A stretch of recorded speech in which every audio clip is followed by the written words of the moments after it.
Intensity 4, Enchong D at Erich Gonzalez, intense competition. Ang tambalang tinangkilik ng buong bayan, sangkot ngayon sa isyu ng di umano'y pagkakaroon ng matinding kakompetisyon. Una, si Erich Gonzalez at ang di umano'y karibal niya sa kanyang career, si Andy Eigenman. Ayon sa mga balita, may lumalala raw na iringan ngayon sa pagitan ni Andy at Erich dahil di umano sa pag-aagawan sa titulong Primetime Princess ang sagot ni Andy. So si Erich naman po yung nauna. Erich can hold the title, has more right to hold that title more than me because siya yung nauna sa akin. She's been in the industry for about 5 years, I think. Ikalawa, si Enchong D at ang di umano'y karibal niya sa puso ni Erich, ni Paul J. Castillo. Isa raw si Paul J. sa di umano'y masugid na nanliligaw ngayon sa aktres. Pinuli ko talaga yung panliligaw sa kanya. Panliligaw, wala pa. She's really pretty. Hindi ka ba natatakot na may mga fans ni Erich at ni Enchong? Hindi naman po, wala naman po yan eh. I'm not scared about anything. Ngayong hapon, sina Enchong D at Erich Gonzalez palabang haharapin ang lahat ng issue live sa TGIS. Tony Gonzaga, Intrigue Statements. Shock after shock ang ating Intensity 4. Erich and Enchong, boy na boy, mga Enrich fans. Yes, welcome to the bus. Good afternoon po. Hello sa inyo, Bisaya na dito sa studio. Hello po. Mag-react na tayo dun sa VTR, gusto nyo? Bago tayo mag-react sa VTR, sige, ikaw-congratulate ko muna kayong dalawa kasi ngayon talaga movie actors na kayo dahil sa pelikula nyong I Do. Mensahe nyo sa lahat ng nanood. Yes po. Hanggang ngayon ba, pinapalabas pa yung I Do? In some theaters, oo. Unang-una, gusto po namin pasalamat sa lahat po ng sumuporta at talagang nanood ng I Do. Maraming salamat po talaga sa inyo. And yung international screening po, ongoing pa rin. At yun nga po, showing pa rin po siya sa ibang sinihan. So, thank you po talaga. Maraming salamat po sa nanood, tsaka po sa press and sa mga nag-vlog po sa online. Maraming salamat po. Malaking tulong po yun para sa amin. Tsaka alam mo si Direk Cathy, nagagalingan sa inyong dalawa. Sinabi ni Direk Cathy yun, napanood niya yung I Do. Magkaribal, malapit nang matapos in 2 weeks. In 2 weeks. Oo. Ano ang dapat naming abangan sa inyong dalawa? Magkakatuluyan ba kayo? Kasi may napanood akong isang eksena, parang cold ka sa kanya. Inandun kayo sa may house, ino-offeran mo siya ng kung ano-ano. Kasi cold din sa Tagaytay eh. Oo nga, parang yung magandang house na may pool sa labas, bakit ka cold sa kanya? Si Chloe kasi, yun nga, parang hindi niya alam kung ano talagang pipiliin niya. Kung yung taong sinisigaw ng isip niya o yung sinisigaw ng damdamin niya. So, abangan po nila yon. Ay! Pero ano ba talaga ang tunay na sinisigaw ng damdamin mo ngayon? Ikaw, Ate Tony, ano? Ay, kayong dalawa. Kasi ito na, ha? May mga intriga statements tayong pag-uusapan. Konti lang naman, mga 84. Ay, 84. Hindi. Basta, mamaya, ha? I-discuss natin. Magsimula na tayo dun sa una, ha? Post it.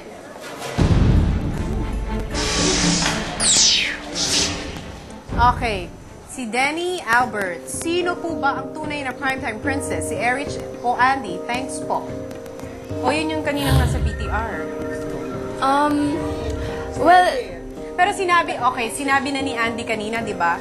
You're more deserving kasi 5 years ka na rin dito sa business. Gusto pagkasabi ni Andy. thank you to Andy if she thinks that way. Pero ako po, for me, hindi ko po iniisip yung mga ganyang bagay. Iniisip ko po ngayon kung paano pagbutihin yung trabaho. Yun po yung importante para sa akin. Andito ako para magtrabaho at gawin yung lahat. Are you friends with Andy? Okay naman kami ni Andy. Ikaw, are you friends with Andy? Very much. Sabi mo nga. Oo. Pero bilang katrabaho si Erich, masasabi mo talaga na he deserves that title. Alam mo kasi, Tony, Ano yun, Encho? maraming primetime princess at karamihan na yun ay nasa ABS-CBN. Bongga naman kayong dalawa doon. At iiwanan na natin yan, ha? Walang intrigang nagaganap between kay Andy and Erich. 5 years na po si Erich sa business. Okay? Mabilis salita ni Andy, hindi ko kaya. Dito na tayo sa next intriga statement. Post it. Si Napoleon Quinton, suki ng TGIS. Is Erich Gonzalez being courted by Paul J. Castillo? Yan, gusto ko lang linawin. Hindi Akala ko talaga sagot mo, ako yeah. Akala ko sagot mo, yeah. Hindi po, gusto ko lang po linawin. Hindi po talaga nanliligaw sa akin si Paul J. Walang ganun. Ba't kayo na-link? Nakapag-usap lang kami once nung Star Magic Ball. Tapos yun na po yung nag-start. Pero wala po talaga. Ay, kasi naman, nung Star Magic Kasi naman, ang Star Magic Ball, parang nakabakod naman siya sa'yo. Umaaligid siya sa'yo lagi. Hindi. Nakipag-usap na siya once. Eh kasi parang, nung time na nandun kami, parang... Mahirap pala pag nakikita tayo madalas nito. siyang nandun sa may area mo. Wala, Ate Tony. Naku naman. Ikaw talaga. Nag-text siya sa'yo? Nag-text lang siya minsan, pero wala po. Hindi mo nararamdaman na nagpaparamdam siya sa'yo or anything? Hindi naman. Ito ba okay katabi naman mo, siya. nagpaparamdam na sa'yo? Hindi rin, friends lang, di ba? Okay. Ba't ayaw mo magparamdam? Magparamdam ka naman minsan. Buhay pa siya, ikaw talaga.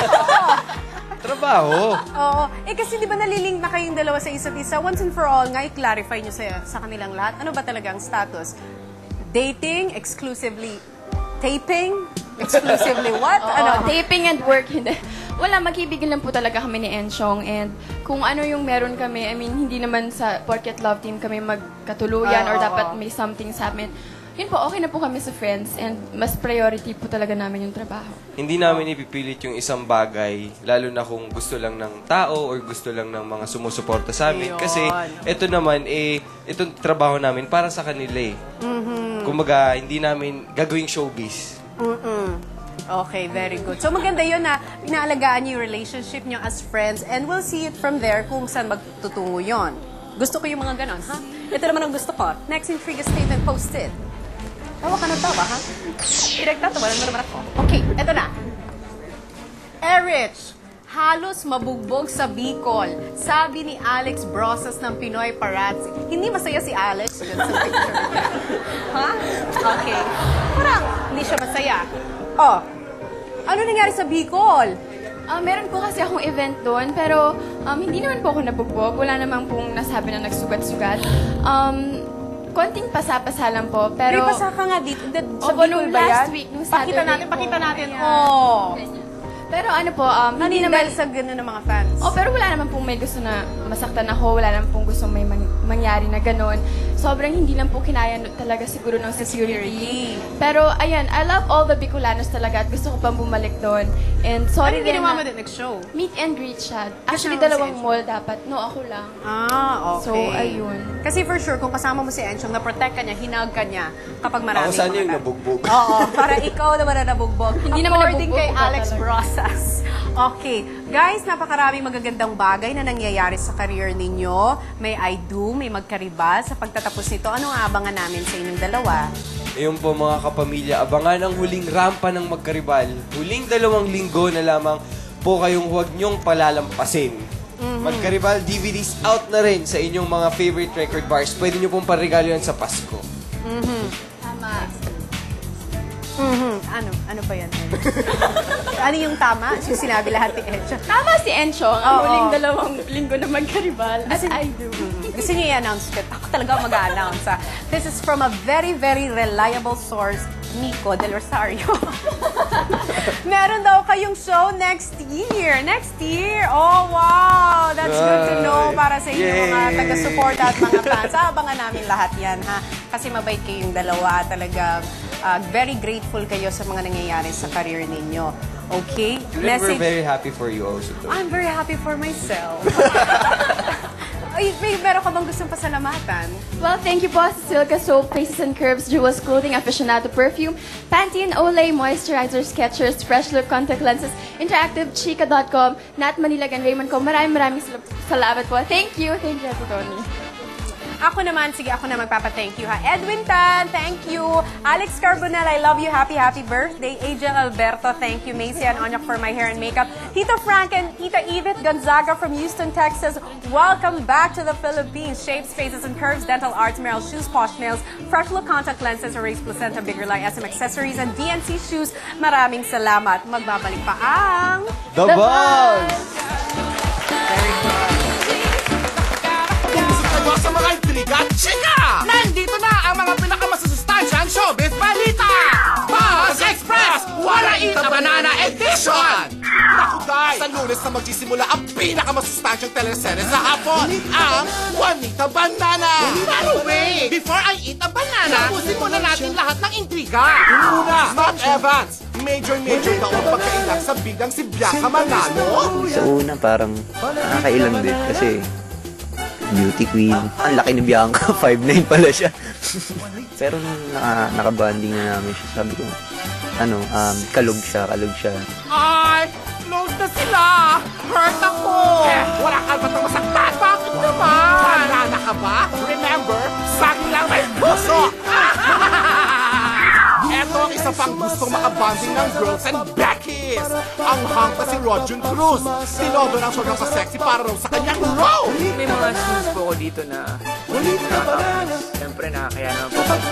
Nagtanggal ako ng t-shirt, tapos diba? Kaya yun din po. Gym talaga, nag-gym po rin ako para siyempre iba pa rin yung tindig.